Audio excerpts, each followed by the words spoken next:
23 મહિના આજે પૂરા થયા છે. આજના દિવસે સાંજે 3:30 થી 4 વાગે આ શહેરનું ભવિષ્ય એવા 12 બાળકો અને 2 શિક્ષિકાઓએ જીવ ગુમાવ્યા હતા. તંત્રના ભ્રષ્ટાચારના કારણે આ 12 બાળકો મરી ગયા. આજે 23 મહિના થયા પણ એમના પીડિતના જે પરિવારો છે, માતાઓ છે, એ ક્યાંક ને ક્યાંક ન્યાય માટે ઝંખી રહી હતી અને એમને મ્યુનિસિપલ કમિશનર શ્રી અરુણ મહેશ બાબુમાં ક્યાંક એવું દેખાયું કે આ વ્યક્તિ આવીને જે ભ્રષ્ટ અધિકારીઓ છે એના પર જે પ્રમાણે એમને ફાયર બ્રિગેડના અધિકારીઓ પર જે પ્રમાણે એમને સસ્પેન્શનનો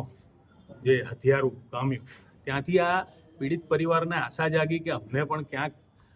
આ જ કોર્પોરેશનના અધિકારીઓ જે આ ભ્રષ્ટાચાર કર્યો છે, જે શાળા સંચાલકો આ ગ્રાઉન્ડ વાપરે છે અને લાગત નથી ભરતા,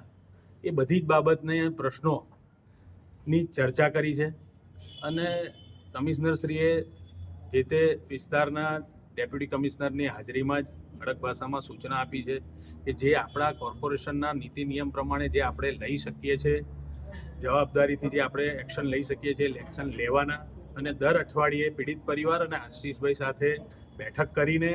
એનું કોમ્યુનિકેશન જે ગેપ હોય દૂર કરો ને એમની જે માંગણી જ્યાં સુધી સાચી માંગણીઓ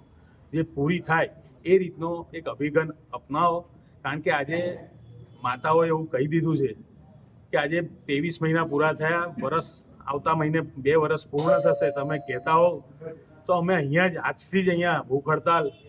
પર બેસી જઈએ. ઘણા તો એવા પણ છે કે નિરાશ થઈને એવું કહે છે કે અમે અંદર તળાવમાં જ ભૂસકો મારી દઈએ એટલે આ વિષય જ પૂરો થઈ જાય. આ બધી રીતે એમની માનસિક સ્થિતિ ખૂબ ખરાબ થઈ છે અને આ તમામ બાબતથી મેં કમિશનરશ્રીને અવગત કર્યા છે કે છેલ્લા 2 વર્ષમાં પહેલાં 8-9 મહિના તો આ લોકો ન્યાય માટે ભટક્યા, કામ ધંધો છોડીને ભટક્યા, ગરીબ હોવાના કારણે કોઈ એમને સારી રીતે જવાબ નથી આપતું. મુખ્યમંત્રી સુધી રજૂઆત થઈ, એમને વળતરમાં પણ ઇન્સ્ટોલમેન્ટ કરવામાં આવી. એટલે આ બધી બાબતો કમિશનરશ્રીનું જે ધ્યાન દોર્યું છે ત્યારે એમને પણ સાચી વાત હવે ખબર પડી કે કઈ બાબતે એમની જોડે અન્યાય થયો છે અને પ્રોટોકોલ પ્રમાણે એમને પણ અગાઉ રજૂઆત કરી જ છે. માન્ય મુખ્યમંત્રીશ્રીના ત્યાં જ્યારે ગયા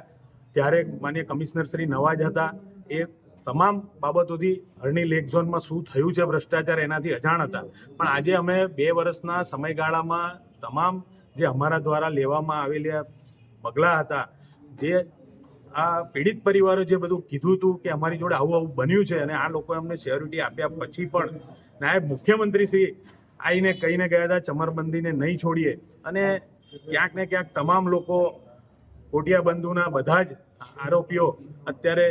તમે જુઓ કે જામીન પર છે અને પીડિત પરિવારો અત્યારે દુઃખી થઈ ગયા છે, ન્યાય માટે આમ તેમ ભટકે છે. ત્યારે એમને શાળા સંચાલકો વિરુદ્ધમાં જે આજે રજૂઆત કરવાની હતી એ કરી છે અને આજે કમિશનરશ્રી અમને બાંયધારી આપી છે કે અમે આ 1 મહિનાની અંદર જે પણ કંઈ એક્શન લેવાના છે અમે તરત લઈશું.